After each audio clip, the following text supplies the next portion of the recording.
Salut et bienvenue sur ce tutoriel.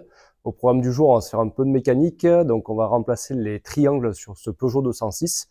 Donc les deux côtés, deux triangles ainsi que les biellettes de barre stabilisatrice. Donc comme d'hab, je vais te montrer le matériel que tu as besoin dans un premier temps et ensuite on fera l'inter-ensemble de A à Z et dans les règles de l'art. Allez, c'est parti. Alors au niveau des pièces qu'on va changer aujourd'hui, donc je vais changer les deux triangles. Alors si tu as un côté qui est défectueux et pas l'autre, je te conseille quand même de faire par paire. Pourquoi? Alors c'est pas obligatoire comme des freins ou des suspensions. Par contre, derrière, en fait, il va être nécessaire de faire un contrôle de la géométrie. Je vais t'expliquer pourquoi et je vais te montrer sur le véhicule. Mais en tous les cas, voilà, c'est nécessaire de faire cette intervention-là. Donc à y être, en fait, je te conseille fortement de faire les deux côtés. Donc là, on l'appelle triangle, mais si on veut être plus précis, c'est un bras de suspension, tu vois. Le triangle, il va avoir plus une forme géométrique de triangle, mais par contre, l'utilité est la même, c'est-à-dire que tu as deux points d'ancrage sur le berceau, je vais te montrer sur le véhicule, et la rotule là-bas de suspension. Mais que ça soit un bras comme ça ou un triangle, c'est la même chose, c'est la même utilité en tous les cas sur le véhicule. Et aujourd'hui, je vais changer aussi les deux biellettes de barre stabilisatrice. Et, alors ça n'a pas d'incidence, hein, le triangle et ça, ce sont deux choses différentes, mais pareil à y être, on fait les deux aujourd'hui en même temps. Et ça, pareil, t'as pas droite et gauche obligatoire, mais vu le prix de la pièce, il vaut mieux changer les deux côtés. De toute façon, s'il y a un côté qui est fatigué, l'autre, tu sais qu'il va suivre dans pas longtemps. Donc, c'est une préconisation de remplacer les deux sur ce genre de véhicule. Pour le remplacement des triangles, donc au niveau des outils spécifiques, il y a besoin de l'outillage courant. Tu vas voir, il y a besoin d'une clé de 16, une clé de 17, donc ça c'est pas très compliqué avec une clé de 21. Par contre, je vais te montrer pourquoi je vais dévisser la tête du cardan, donc là c'est du 35 sur la 206. Il va te falloir aussi quelque chose pour enlever la rotule de suspension. Je te montrerai sur le véhicule, mais moi je vais utiliser cette barre là qui est très bien. Elle coûte un peu cher, mais franchement, quand tu es tout seul comme moi, et pour faire du bon boulot, je te le conseille. Et si jamais c'est grippé, tu vois, j'ai un coffret aussi comme ça. Donc je vais te montrer aussi l'utilité. Alors on va voir si on s'en sert ou pas suivant ce qui se passe sur le véhicule. Pour le remplacement de la biellette de barre stab, donc là moins d'outils, une douille de 16 ou un clé cliquée comme ça ou plate, torx de 30. Et si vraiment c'est grippé, un outil très polyvalent, tu vois, que tu t'en sers, une disqueuse. Donc là si on se retrouve sous le véhicule, tu vois, donc le triangle il est ici. Et le triangle, donc en fait, tu vas avoir deux liaisons au niveau du berceau. Le berceau, c'est cette grosse pièce métallique en fait qui est vissée sur la caisse, tu vois, et qui elle va supporter tous les éléments mécaniques du bas, quoi. Tu vois, la crémaillère et tout le train avant en fait est fixé dessus. Moteur, boîte et tout, ça, t'as des supports moteurs supérieurs qui tiennent. Donc t'as un support moteur inférieur ici, mais qui tient pas forcément pour supporter le moteur. Mais donc voilà, le berceau, hein, c'est une pièce très importante au niveau mécanique. Et donc le triangle ou bras de suspension, dans ce cas-là, en fait, il va te servir de liaison entre ton berceau, tu vois, et ta roue. Donc le triangle, à quoi il sert? En fait, il va donc guider la roue. Hein. Quand ta roue, en fait, elle va travailler comme ça en suspension et qu'elle va tourner, tu vois, la rotule, en fait, va permettre de tourner et d'avoir une liaison permanente avec la fusée. Par contre, à l'intérieur, là-bas, donc je vais te montrer tout à l'heure quand il sera déposé. En fait, on n'a pas de rotule, on n'a pas de roulement, hein, c'est sur l'axe vertical, tu vois que ça travaille. Et ce que les constructeurs ont fait, en fait, on va utiliser l'élasticité, tu vois, d'un caoutchouc, donc le seal and block. Donc, ce qu'on va faire dans un premier temps, la difficulté, en fait, ça va être d'enlever cette rotule de suspension, rotule de pivot, tu vois, parce qu'elle, elle est conique, elle est rentrée en force, en fait, là-dedans. Donc là, au début que tu démarres un peu la mécanique, souvent, t'as pas grand-chose, tu vois, tu mets un tube ici, tu viens sous la caisse, là-bas, et tu viens faire levier. Ça c'est un peu galère, hein, donc moi c'est pour ça que je vais te montrer avec les outillages qu'il faut, mais la plus grosse difficulté au niveau, en tous les cas au niveau technique, au niveau mécanique, hein, c'est celle-ci. Derrière on voit la biellette de barre stable, tu vois, elle est ici et elle vient là-haut à la suspension, on y reviendra dessus tout à l'heure. Avant d'attaquer la dépose donc la bride ici de la rotule, moi ce que je vais faire, alors ça je te le préconise, pareil surtout si tu es tout seul, surtout si tu es en galère et tout, et par contre là peut-être ça sera obligatoire, en fait on va enlever, tu vois ici au niveau du cardan, là je vais dévisser la tête de cardan pour sortir en fait le cardan de la fusée. Donc ça va me permettre de sortir mes vis plus facilement, et en plus ça va me garantir en fait du meilleur travail. Pourquoi? Parce qu'il va y avoir un moment en fait où quand il n'y a plus la rotule, si tu veux, la roue là, tu vois, il n'y a rien qui l'empêche d'aller à droite, à gauche, en avant, en arrière. Si jamais elle sort comme ça, si tu dévisses pas ta tête de cardan, qu'est-ce qui va se passer? Ton cardan, sur ce modèle-là, en tous les cas, il va se déboîter, tu vois, de la boîte, et l'huile de boîte, en fait, elle va couler. Ok. Alors, si tu as quelques gouttes, pas très grave, tu vas me dire, ça c'est sûr. Par contre, si tu fais pas gaffe et que tu as un verre qui coule, ben après, il va falloir reprendre l'huile de boîte neuve, la remettre avec la seringue et tout, donc galère. Et si tu vraiment pas de bol, en fait, ça peut te détériorer ton joint speed boîte ici, et après, tu vas avoir une fuite. Donc honnêtement, en fait, ce qu'on va attaquer par faire, c'est défaire, tu vois, au niveau de la tête de cardan, pour gagner, en fait, en jeu, hein, pour qu'on ait un jeu fonctionnel et qu'on puisse travailler plus correctement. Ça, t'es pas obligé de le faire, mais je te le conseille très fortement. Je vais le faire aussi de l'autre côté, là-bas. Même si là-bas, en fait, tu as la bride de cardan, tu vois, ici, là, elle va être tenue, donc tu vas être moins embêté. Mais moi, par habitude, et vraiment, ça prend 5 minutes, je préfère faire ça en premier. Allez, go! Donc là, on est parti, on va déposer ça, là, tu vois, c'est une petite protection pour éviter que ça se dévisse. Donc là, tu prends une pince, tu vois, et tu viens, hop, tout simplement le faire coulisser comme ça de l'autre côté, tu vois. Il était, donc ça, c'est tout bête, hein, et tu enlèves le cache de protection. Donc là, on a dit douille de 35. Alors moi, tu me connais, tu sais que la clé à choc, je suis pas un gros fan, hein, donc ce que je vais faire, je vais le dévisser en fait avec, tu vois, un bras de levier là. Donc c'est exactement pareil. Hein. Pourquoi la clé à choc si tu débarques sur la chaîne? Ben, tout simplement parce que en fait tu vas mettre en contrainte, ça va taper sur l'écrou, tu vois. Et comme moi je vais pas le changer, parce que je change pas de cardan, pas de tête, etc. Ben, que je vais remettre le même, du coup en fait ça l'abîme pour rien. Donc honnêtement, moi je te conseille de le faire comme ça. Et puis de toute façon, si tu as une clé à choc qui est pas très puissante, dans tous les cas tu n'arriveras pas à le dévisser. Donc voilà. Là moi je prends un tournevis Torx de 40, tu vois, et je vais le mettre dans le frein ici là, tu vois, en dessus là-haut. Tu vois? Ouais. Tu vois, ça va m'empêcher en fait de tourner ça. Alors il existe un outil hein, que tu viens ici, je l'ai pas, mais en tous les cas ça marche très bien. Donc là, tu vois, j'ai une rallonge. Hein. Tac. Attends, je vais dézoomer un peu. Donc là, tu vois, rallonge. Hein. Et là, tac, je vais dévisser. En fait, avec un tube de levier là, je vais dévisser mon écrou de cardan. Tac, assez facilement. Donc là, une fois que c'est dévissé, après, hein, tu peux y aller à la main ou à la clé à choc, là, c'est pas dérangeant. Juste, je te conseille, si tu y vas quand même à la clé à choc, hein, et ça, je parle en connaissance de cause, de mettre, tu vois, 2 vis de roue, là. Tu les mets ici.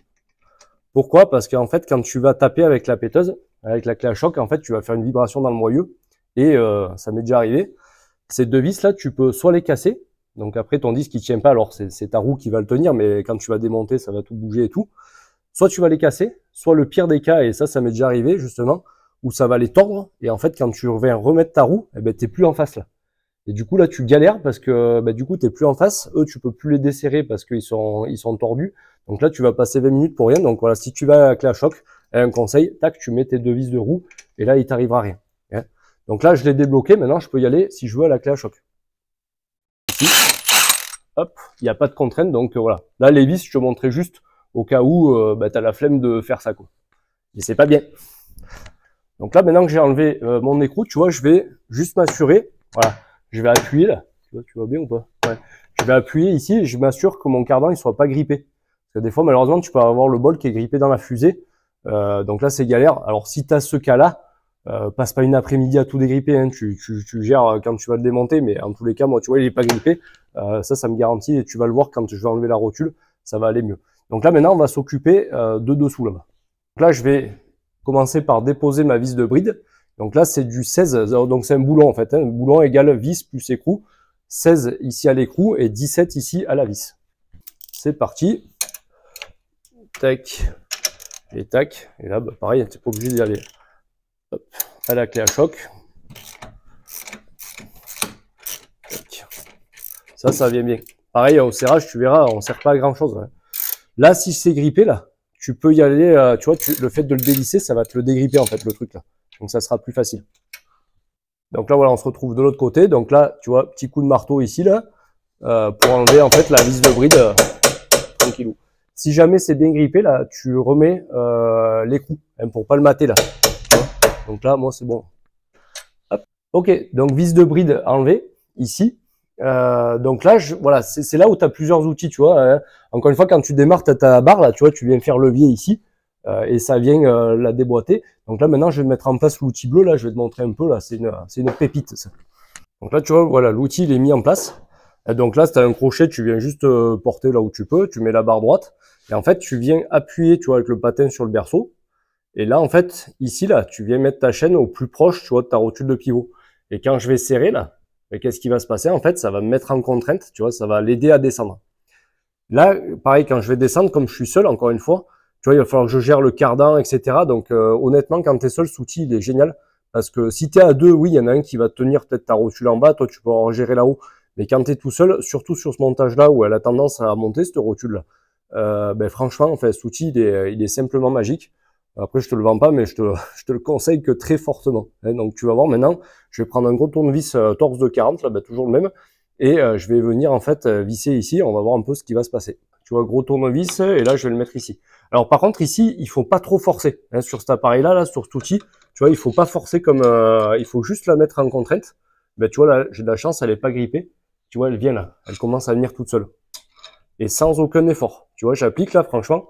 Là, j'ai de la chance, c'est pas grippé. Mais en tous les cas, ça vient nickel. Tu vois. Si ça venait pas, c'est là où en fait, tu as deux options. La première, en fait, c'est le marteau. Hein. Donc là, tu viens taper sur la rotule, tu vois, puisque elle est conique là-haut. En fait, l'idée, ça va de venir taper, alors pas sur la fusée pour pas la péter, mais sur ta rotule.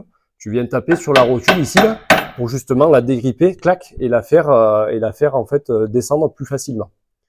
Donc ça, c'est première solution. Donc en général, avec ça, plus marteau, ça vient quand même. Hein. Si tu mets un peu de dégrippant et tout, tu vois, il n'y a pas de difficulté. Deuxième option, tu sais, je t'ai montré, là, tu as un outil comme ça, là, où là, tu as un plat et là, c'est conique. Et là, en fait, alors là, il est venu, hein, donc voilà, mais tu vois, je l'aurais glissé comme ça.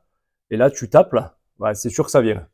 Et avec ça, franchement, voilà. Alors par contre, ça, tu ne l'utilises que si tu changes la rotule, parce que là, si je vais taper là, tu défonces tout, quoi. Hein. Donc il faut vraiment l'utiliser en vue de changer ta rotule, parce que là, tu la plies, mais ça, j'ai jamais vu une rotule qui a résisté à cet outil-là, en tous les cas.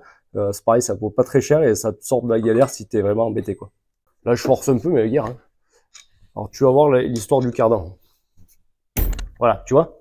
T'as vu comme ça me l'a tiré, là, vers l'arrière? Et en fait, là, si j'avais pas démonté mon cardan ici, là, tu vois pas, mais c'est sûr que l'autre côté, ça aurait coulé. T'as vu, là, tout de suite, le mouvement, paf, ça va sortir en arrière. Et donc là, en fait, ça me garantit le fait, encore une fois, d'avoir pris 30 secondes pour enlever ma rotule. Le fait d'avoir pris 30 secondes pour enlever mon cardan, là-haut. M'a garanti, en fait, que, au niveau de la boîte, hein, je peux te le montrer. Moi, il n'y a rien qui coule. Donc, si tu le fais pas, là, c'est le drame en général. Donc là, tu vois, je vais tirer mon cardan et je vais le mettre de côté là. Tu vois, parce que ici, maintenant, la rotule, hop, je vais l'aider à remonter. Là, si tu as une barre, c'est là que ça va t'embêter. Là, si tu es seul, c'est là que tu galères un peu là parce que tu as tout à faire en même temps. Quand il sera, tu penseras à moi. Donc voilà, cet outil, encore une fois, il est génial parce que tu vois, quand tu es seul, tu viens dévisser et voilà, c'est précis, quoi. C'est précis. Donc là, impeccable. Tu te retrouves avec une situation comme ça, hein, où la rotule, donc, elle est enlevée. Là, il n'y a rien qui me tient la roue, tu vois. Et donc, encore une fois, pour préserver mon cardan, tu vois, je viens ici avec ma main, là, et je pousse en même temps. Et au moins, ça me le sort, lui. Et là, tu fais du bon boulot, tu risques rien, tu vois. Et donc ça, c'est important. Juste la bride, là, tout à l'heure, j'ai enlevé. En fait, la vis, elle va venir dans ce logement, là, tu vois. Et du coup, ça va empêcher, tac, que lui, il s'en aille, hein, tant qu'à faire, parce que lui, s'il se pète, t'as la roue, elle se barre, quoi. Hein, donc voilà, ta vis de bride, elle vient dans la gorge ici. Maintenant, on va s'occuper des deux écrous de 21 ici. Là, cliquez, c'est parti. Allez, donc douille de 21, je dévisse ici. Hop, un peu forcé, mais ça va. Alors, là-haut, tu as des vis Torx, je ne l'ai pas montré, là. Mais tu veilles, hein, si ça tourne, tu peux prendre une pince, là, tu viens insérer, il n'y a aucun souci. Petite astuce, clé 13 plate. Et là, en fait, tu viens, tac, visser dessus. Okay. T'as pas d'effort là qui s'applique, donc tu peux y aller sans problème, tu risques pas de ripper. L'effort, il est en bas, quoi, donc il n'y a pas de souci avec ça. Donc là, la même chose de l'autre côté. Hop, je vérifie. Si ça tourne, je mets ma 13. Et ça va tout seul. Allez, pour te faire plaisir, comme j'ai débloqué maintenant, j'ai vu à la clé à choc. Tu vois? Et c'est pour toi, ça. Encore une fois, la clé à choc, j'ai rien contre. Mais voilà, je préfère débloquer avant, comme ça met pas en contrainte, en fait, les systèmes. C'est sûr que tu gagnes du temps, mais c'est pas non plus ouf, quoi. Donc là, maintenant, on va enlever les vis, tu vois, c'est ceux-là, les torses, là, que je te disais. Tu prends ta clé de 13, ça va nickel. Et l'autre côté, il est ici, hein, tu vois. Donc là, maintenant, je vais sortir tout simplement les vis. Donc tu m'excuses, mais à filmer en même temps, c'est chaud. Donc là, tu vois, je vais bouger un peu mon triangle. Et je vais, hop, libérer la tension. Tac, voilà, et la vis, elle, en fait, elle sort. Si ça sort pas, là, tu peux mettre un coup de marteau hein, sans problème. Et pareil pour l'autre côté. Voilà, tu vois, c'est un peu plus galère. Je vais y mettre un petit coup de marteau. Voilà.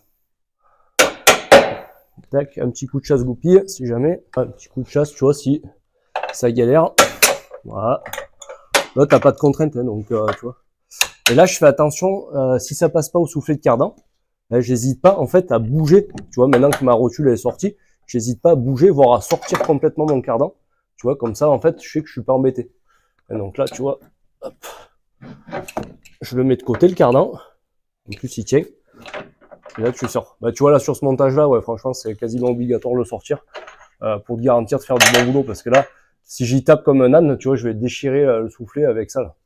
Et donc, voilà. Ce que je te disais tout à l'heure, tu vois, là, voilà, la vis, elle est comme ça. Donc, c'est du torque de 60. Mais sinon, tu prends une clé de 13 plates. Ça suffit largement. Tu vas te le tenir. Encore une fois, il n'y a pas d'effort là-dessus qui s'applique. Donc, c'est pas gênant de prendre une 13, quoi. Donc là, j'enlève mes deux vis. Et je vais sortir, hein, tu vois, le bras, là. Voilà, ben, il n'y a plus rien qui tient. Donc là, je le sors, je le fais pivoter, tu vois, ouais, comme ça. Tu vois, tac, il va dans le logement. Voilà, nickel. Donc là, tu vois, bon, c'est le vieux, ça. Hein. Comme je t'ai dit tout à l'heure, donc sur le véhicule, donc là, tu as la rotule hein, de pivot. Alors là, je la change, tu la vois pas, mais parce qu'elle a du jeu, en fait, en pagaille. Alors, je sais qu'il y en a qui arrivent à changer que ça, mais il faut aller à la presse et tout. Franchement, c'est galère. Donc moi, je te conseille de changer le triangle complet. Attention, tu as un côté gauche, un côté droit. Et de l'autre côté, donc en fait, tu vois, on va utiliser donc l'élasticité du caoutchouc hein, pour faire en fait la liaison. Et le caoutchouc, ben forcément, tu vois, avec le temps, qu'est-ce qui se passe? C'est comme un pneumatique, hein, il va craqueler, il va casser, hein, parce que ben, du coup, avec l'âge, ça se rigidifie, quoi. Et du coup, quand tu vas passer trop fort dans un trou, une bosse, tu vois, craque ici là, ça vient se craqueler.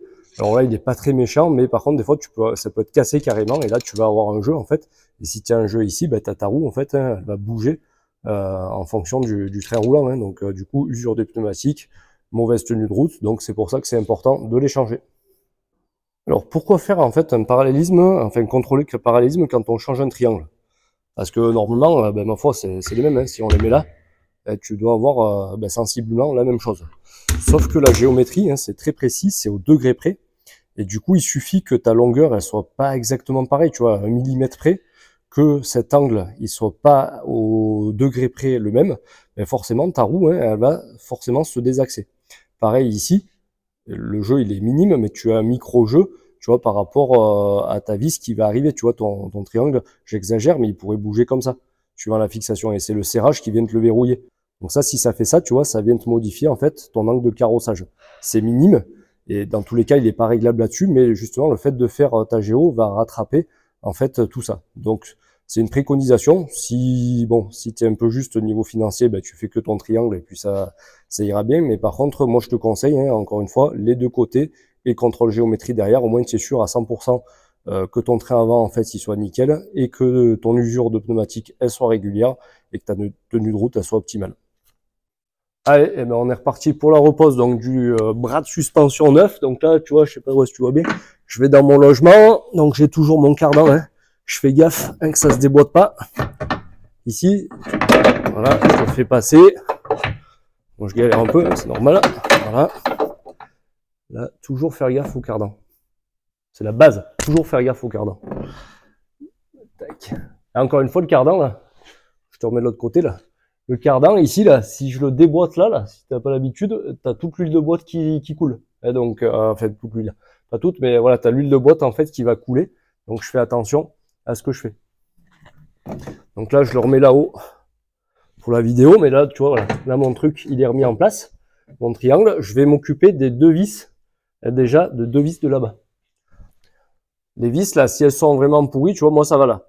Si elles sont vraiment pourries, il faut pas hésiter à les brosser, à les nettoyer. Hein. Parce que c'est vrai qu'elles prennent toute la saleté de la route, là. Donc là, la vis, tac, par-dessus. Donc, tu vois, si tu galères à remettre les vis, là, tu peux, avec un tournevis Torx, venir, là, et tu viens guider, en fait. Là, c'est la route, là. Tu viens, en fait, guider pour que ta vis, elle rentre plus facilement.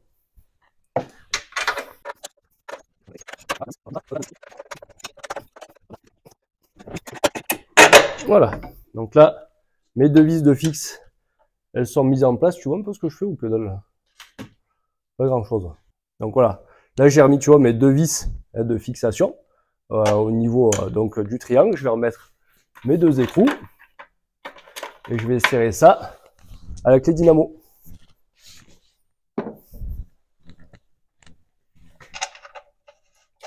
Donc là, tac et tac. Donc la clé dynamo, tu vois, est réglée à 141 Nm. C'est parti. Si jamais ça tourne là-haut, tu vois, j'ai toujours ma 13 au besoin, mais là, tu vois, ça tourne pas du tout. Et voilà. Nickel. Un coup devant. Voilà. Allez, maintenant, on s'occupe d'ici. Tu as vu quand c'est neuf, là? Comme ça te la remonte. Et donc là, encore une fois, je vais prendre mon outil bleu et je vais venir faire ça pour pas galérer. Ou sinon, tu arrives à jouer, hein, mais tu vois, là, tu vois, je vais forcer pour rien. Ah oui, chose importante. Très importante. Ici, là, tu vois, attends, je vais te reprendre l'autre triangle.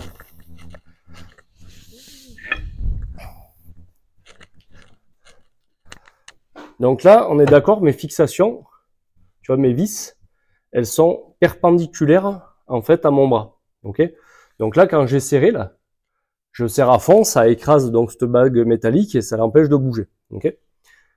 Le mouvement du cylindre bloc, tu vois, il est là. Hein, c'est-à-dire que là, si je passe dans une bosse ou un trou, ça va faire ça. Hein, ça va, en fait, agir, on a dit, sur l'élasticité, tu vois, de mon caoutchouc.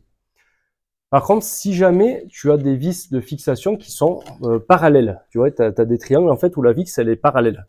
Là, ici, c'est important de faire une étape. C'est-à-dire que je vais pas serrer ici. Je vais juste les approcher. Pourquoi, à ton avis? Ben, tout simplement parce que, en fait, quand tu viens, alors si on travaille de l'autre côté, mais tu vois, ton triangle, il va faire comme ça. Il va travailler comme ça. Je passe dans une bosse, je passe dans un trou, etc., etc. Si jamais je viens serrer, en fait, ici, là, pendant que ma roue, elle est en l'air, tu vois, ben, en fait, roue en l'air, le ressort va faire que ça te la tient, en fait, vers le bas, tu vois. Donc, imagine, si je serre ici comme ça et que ma fixation, encore une fois, elle est, je sais pas si tu comprends, mais parallèle en fait à mon axe, si je serre en position basse, dès que le véhicule il va revenir sur sa roue, déjà je vais le mettre en contrainte, et dès que je vais passer dans des trous, tac, ça va doublement le mettre en contrainte, tu vois. Alors, tu vois ce que je veux dire, c'est position normale, il est là, position en bas, il est là, position en haut, il est là. Si jamais le machin il est comme ça et que je le serre à fond ici, ben, dès qu'il va se retrouver là, il va être plus en contrainte. Et du coup, tu te retrouves à avoir quelque chose qui va s'user beaucoup plus rapidement. Donc, si tu as une fixation comme ça, perpendiculaire, là, tu t'en fiches, tu serres à fond. Si tu as une fixation comme ça impose de faire le serrage roue mise et véhicule posé par terre. Donc là, tu vois, si c'est galère, alors le top, c'est un 4 colonnes, mais le 4 colonnes, il n'y a personne qui l'a. Le top, en fait, moi, j'ai deux grosses cales en bois et je passe dessous et crac, je vais insérer, en fait, ma fixation. Et là, tu fais du boulot nickel. Donc là, je reviens reposer, tu vois, mon outil bleu et je vais, tu vois, descendre, en fait, ma rotule. Tu vois, si tu l'as pas, là, l'outil, ça marche, hein, mais tu vois, tu vas le mettre en tension, tu vas galérer. Alors que là, tu vois, je veux le poser. Franchement, c'est pas du tout une contrainte. Toujours mon tournevis-source de 40. Et donc là, je descends mon triangle. Je descends, pardon, hop, tu vois, je pousse. Et donc, avec mon tournevis, hein, toujours de 40, je descends, tu vois, ma rotule. T'as vu là comme ça va bien, hein? Alors, franchement, si tu le fais tout seul un jour avec une barre, là tu dis envoyer en vidéo, ça va, c'est facile. Mais quand tu le fais, que t'es seul, tu galères. Et franchement, cet outil, encore une fois, c'est vraiment une pépite, quoi. Là, tu vois, hop, il vient ici. Sur ce modèle-là, là, comme c'est le bras, là, en fait, il a la particularité, tu vois, de se mettre vachement haut, tu vois, d'origine, en fait. Et là, tu galères, en fait, si t'es un peu seul et que t'es mal outillé, tu vois. Donc là, je prépare ma rotule à être dans le pivot. Et tu vois, donc ma vis, je vais m'assurer tout à l'heure là que dans ma bride, elle soit bien ici, tu vois. Hein, donc ça, c'est important. Il faut que tu la mettes super bien parce que sinon, si c'est mal mis, encore une fois, si elle se barre, ta roue, elle s'en va, quoi. Donc là, je remets mon cardan dans la tête. Voilà. Et je rapproche tout simplement. Hein. Tac, la fusée, je fais des branches. Hop, je rapproche tout ça. Juste, je le descends encore un peu. Voilà, juste pour passer. Tac. Et là, j'ai plus qu'à gérer en fait le desserrage et à remettre en fait le cône, hein, à remettre le cône en fait là-dedans.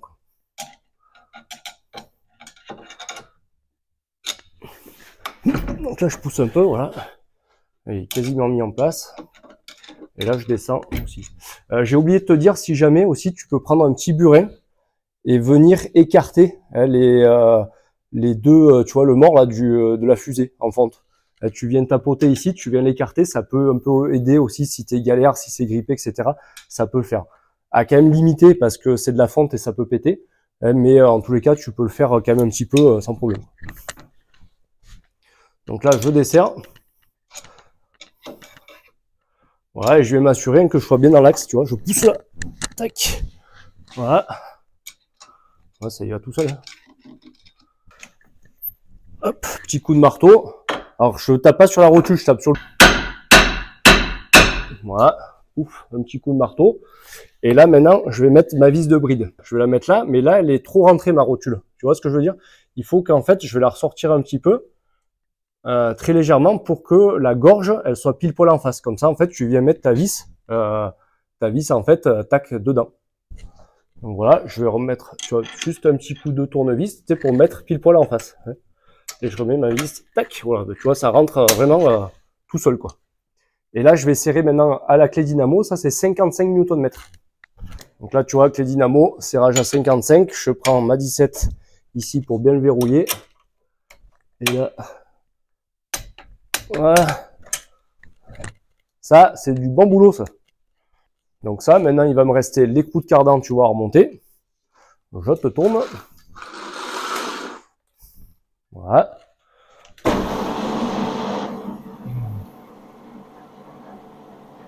Allez, donc là, l'écrou de cardan remis.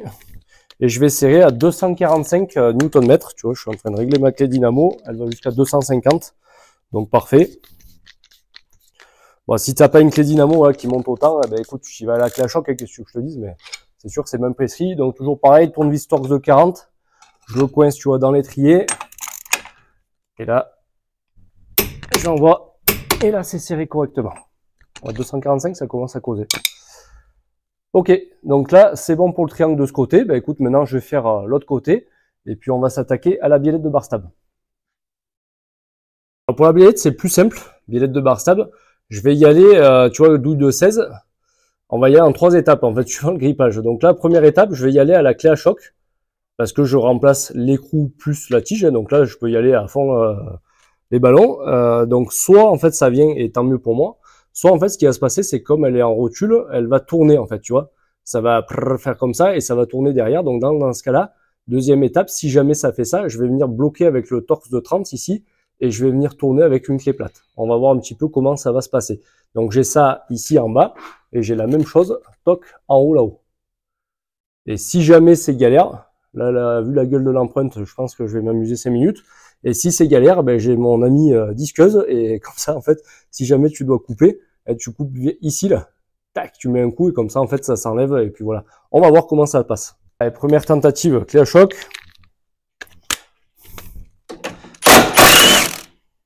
Bon, tout seul.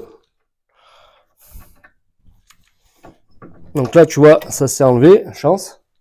Est-ce que t'as compris là tout à l'heure, là, tu vois, si jamais ça venait pas, ben on va voir là-haut, mais à mon avis, je vais galérer là-haut, donc je te montrerai.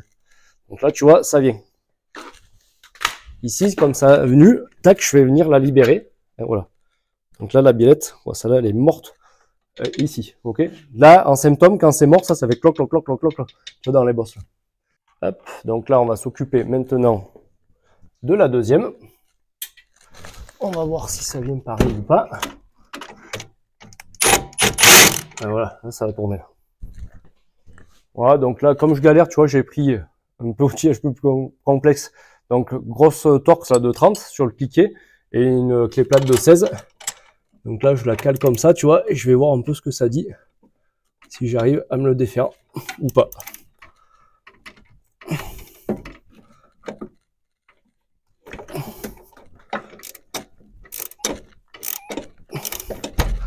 Là, tu vois. Allez, c'est foiré. Bon, ben là, disqueuse, c'est parti.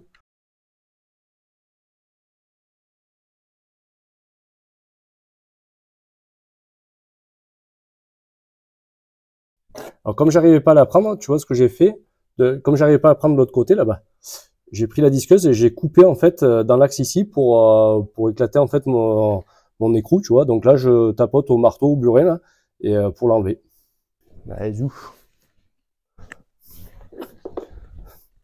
T'as vu quand j'ai disqué, lunettes, casque obligatoire. Alors j'ai pas de gants, je sais. J'arrive pas à travailler avec.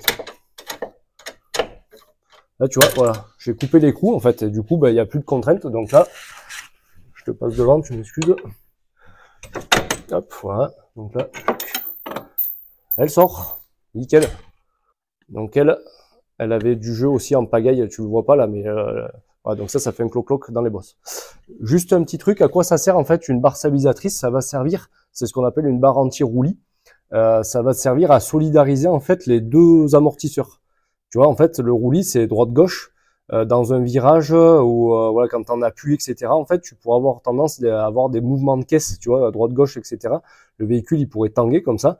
Donc en fait, ta barre stabilisatrice, elle va être là, en fait, pour verrouiller, tu vois, des deux côtés. Elle va verrouiller en fait les deux amortisseurs pour que, ben, quand t'en appuies d'un côté, l'autre roue, elle fasse pas ça en fait, voilà, pendant qu'elle en appuie. Parce que si elle fait ça, ben, du coup, tu perds de l'adhérence, tu perds de la motricité. Donc ça te rigidifie pleinement en fait le train roulant. Tu as systématiquement des biellettes et enfin une barre stabilisatrice à l'avant. Tu as quelques montages où tu l'as à l'arrière également. Hop, donc là je vais mettre en place ma neuve. Donc là, après il n'y a pas trop de difficultés. Tu vois là? Ou pas? Ouais, ben voilà, je fais passer dedans. Donc j'ai mon écrou à mettre. Attention, tout à l'heure au démontage c'était du 16. Souvent maintenant c'est du 17, hein, tu vois, c'est pas forcément la même clé. Tac, et là je la mets également en bas. Voilà, donc ici tu vois en bas, je vais te montrer là et je ferai pareil en haut. T'as vu tout à l'heure c'était torx de 30 et 16, mais maintenant c'est du 17 et du 5 à la clé. Donc là pareil, je fais passer ma clé, je fais passer ma clé à laine, et là je vais visser. Alors là oui, tu peux y aller à la clé à choc, bien sûr, tu vas gagner 2 minutes, mais sauf que la clé à choc, tu vas serrer à fond, alors que ça se serre pas du tout. On va le serrer à la clé dynamo. Ça. Tu vois, et là j'ai aucun effort, hein, franchement, regarde. Tac, nickel, je bloque juste comme il faut. Je vais faire pareil là-haut. Hein. Donc là, voilà, hop, tu vois, serrage à la clé dynamo, et c'est rien, c'est 36 Nm, ok. Donc ça, encore une fois, si tu le serres à la péteuse à fond, là, tu vas gagner 5 minutes, hein, mais encore 1 minute. Mais par contre, du coup, tu vas le serrer à 300 Nm autant, alors qu'en fait, c'est 36. Et du coup, c'est pour ça que tu galères après à les démonter. Tout simplement parce que c'est beaucoup trop serré. Donc là, voilà, je serre. Tac. Ici, ça vient claquer, c'est bon. Tu m'excuses, je te passe devant. Et là, en haut, pareil. Voilà. Là, t'es tout nickel. Plus qu'à remonter ta roue. Voilà, bah écoute, cette vidéo elle est terminée. J'espère que comme d'habitude elle t'a plu, qu'elle t'a surtout servi et apporté des choses. Donc n'hésite pas à la partager, n'hésite pas à la liker. Et si tu veux aussi dans les commentaires, si tu as besoin de tutoriels spécifiques en mécanique, n'hésite pas à me mettre ça en commentaire et puis je verrai ce que je peux faire en tous les cas. Allez, merci, salut, ciao.